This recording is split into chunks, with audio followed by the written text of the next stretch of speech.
Hi, my name's Luis Munoz, and I chose to analyze the UFC for my video project.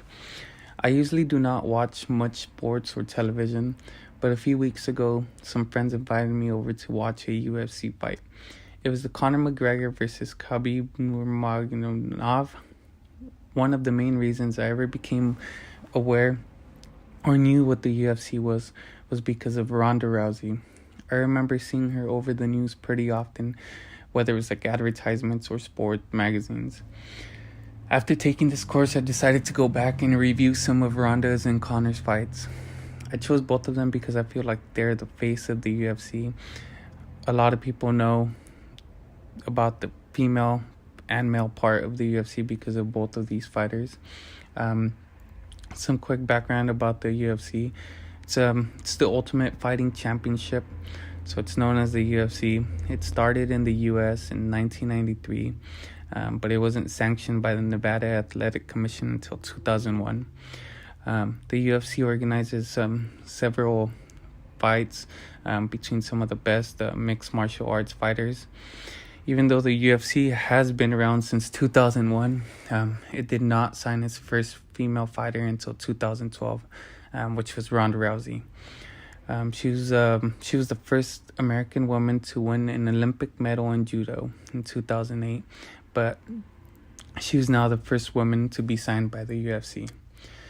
On November 27th, I took some time to watch and analyze the last three fights for both of these fighters. Pretty much went through several of their fights, took some notes. I paid attention to some of the comments were made, so some of the pictures, advertisements, even like the noise of the crowds of their cheering, and I found some interesting things. But one of the first things I noticed when comparing the fight was the crowd size. There was some comments made about having the event sold out. It was at the same stadium, I believe, as the T-Mobile Arena, if I'm correct. Just pretty much both stadiums were sold out for both of these matches. However, one of the things I did notice was there's a big difference in fan cheering. I noticed for the male fight, the Conor McGregor fight, it was clearly louder than for female fights, which was not as loud even though it was sold out as well.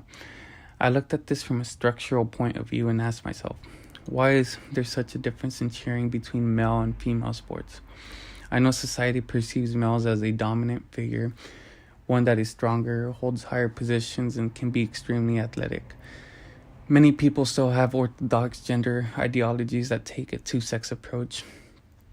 Coakley defines orthodox gender ideology as beliefs and ideas used by people to define people as male or female. In some households, it used to be that a female stays at home, takes care of the children,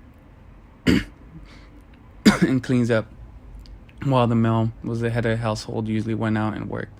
I feel like society has not fully embraced females as being just as valuable and capable as male in sports, especially in an aggressive sport like UFC, where athletes get very physical, hurt, and bloody themselves.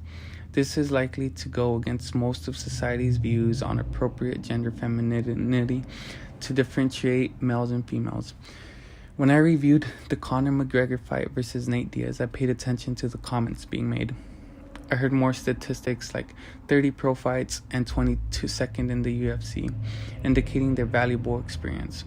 When Nick was fighting, a comment was made that he will fight until he no longer can. I heard comments like this that made me feel and see him as a warrior, like comments like fatigue should not be a problem. It just showed me they were prepared and ready to fight until the end. Or when fighters are bloody and beating each other up, I heard comments like, this is what the world was hoping for. When I analyzed the two fights between them, they were shorter. Between the females, they were shorter. Not because their rounds were shorter, but they just lasted less.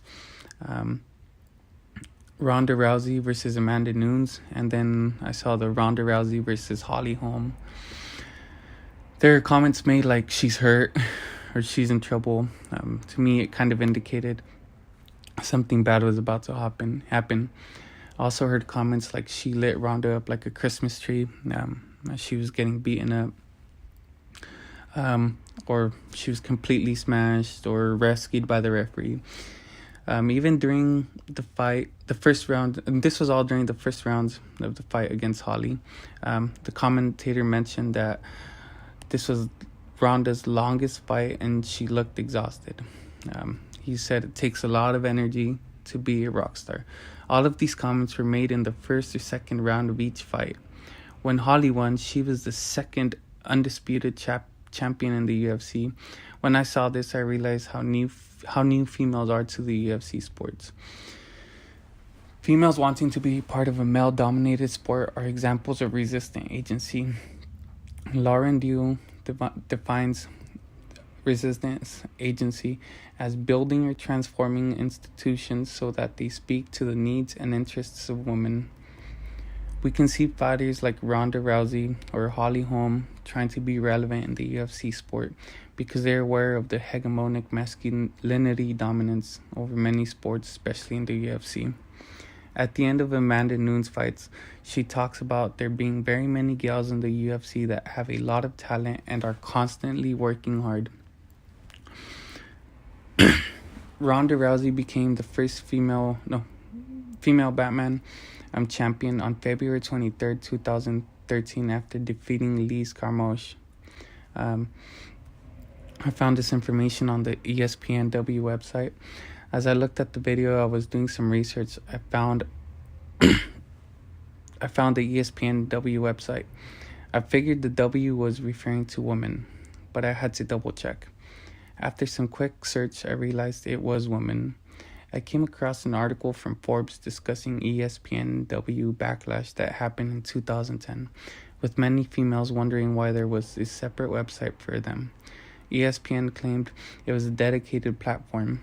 This article also talked about the majority of the writers on ESPNW actually being women. Some females support this website. There was other cases where females discussed knowing about other females sitting in their car out of fear of being criticized for celebrating in the wrong moments. This is an example of reproductive agency. Reproductive agency, defined by Lauren Dew, is women simply insert themselves into dominant institutions and firmly situates women's actions and bodies within the structural gender order that oppresses them. We can see reproductive agency playing its role because women fear not fitting in or conforming to their gender roles and social structures they consider themselves a part of. I find it interesting how much of an effect this takes on our lives. The way we are raised and who we surround ourselves has such an influence. I accessed the UFC website to look for some analysis on their athletes.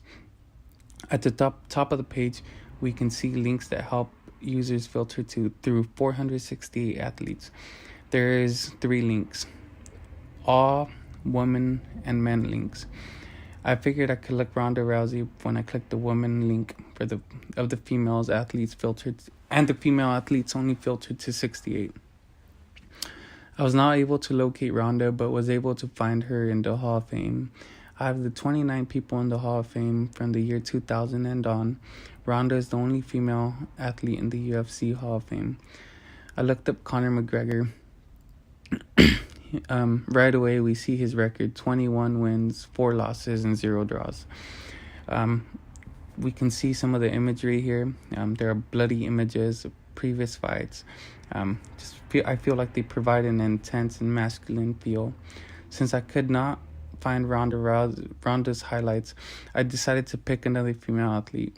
Many of the 68 females did not have very long records, so I picked Jessica Aguilar, simply known as Jag. I picked her because she holds a record of 20 wins, 7 losses, and 0 draws. I wanted to make sure it was another athlete with enough fights for there to be some sort of bloody images that depicted fighting. Instead, I see a picture of her looking serious. In lower bottom of the page, we see other female athletes celebrating with a smile, or athletes like Ronda Rousey dressed in tight dresses hair done, and makeup done. I found it interesting. I was hoping to see some sort of fighting, punching, or bloody scenes. After reviewing their website, I can better understand some of the social structures that have been formed around the UFC sport. Just like many sports discussed in this class, they are male-centered and male-dominated.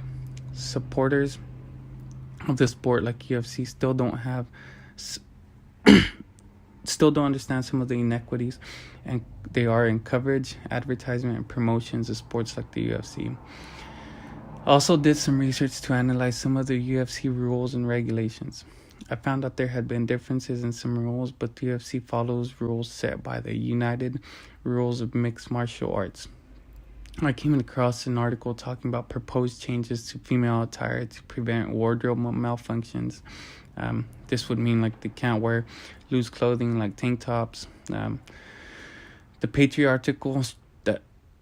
patriarchal culture that surrounds society and sports has an effect on our gender ideologies that form our societies and greatly influence our sports. I will end this video with 3 questions. Are athletes like Ronda Rousey going against the characteristics and abilities that define females? If they are, who or what influenced this definition upon you?